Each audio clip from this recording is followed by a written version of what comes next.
Well, I have to tell you, this absolute disaster in the Gulf,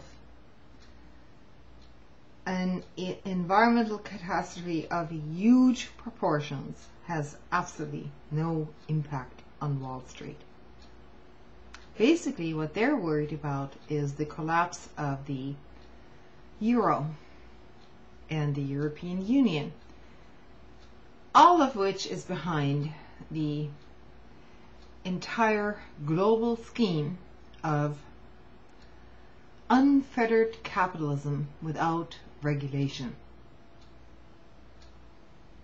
Now, I know I'm going to catch a lot of flack for this video, and I don't care. But that's the crux of the issue. Because basically, greed has taken over the entire globe, and Western society is to blame for this. All of us are to blame for this, including our participation in it.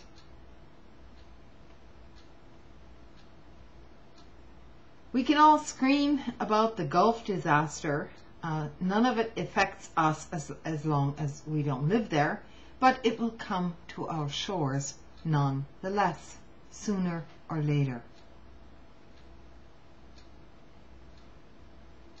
This is what global capitalism run amok looks like. And you can see it in the Gulf of Mexico today. And all of you who say that government is at fault are the very same people who are now screaming for government to save them, to save their environment, to save their livelihoods.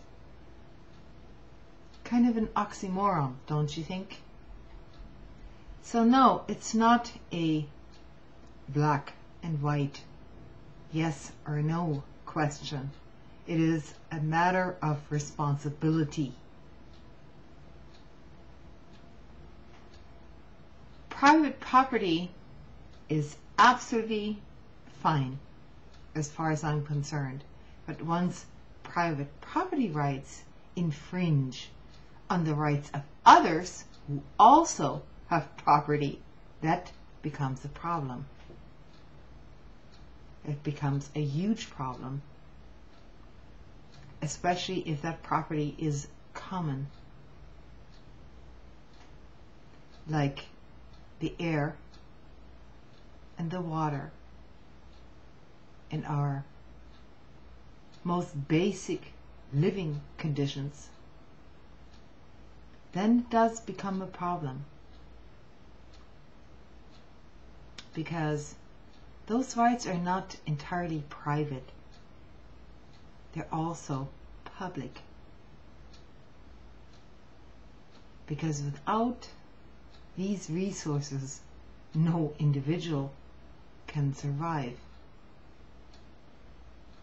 If you want to build your own little house downstream and live in the woods and disconnect from larger society, that may work out for some people. But for other people who are doing the same thing, exactly the same thing, living downstream, and the streams are already polluted, they don't have that choice anymore.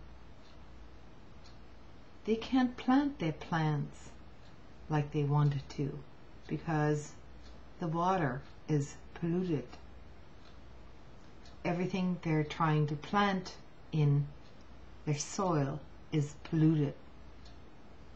The grains that they're planting are polluted by GMOs and genetically modified organisms.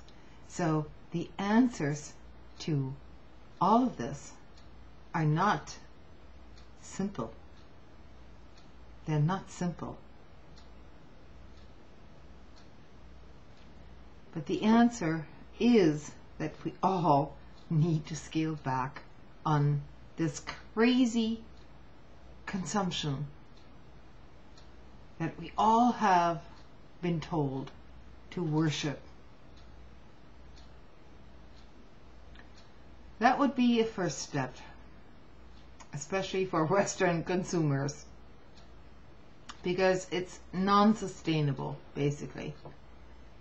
Nobody has to live in abject poverty in the West, you know, but we all need to scale back, and we need to respect other peoples around the world, and we need to acknowledge that slave labor in other countries supporting our lifestyles is not a good thing.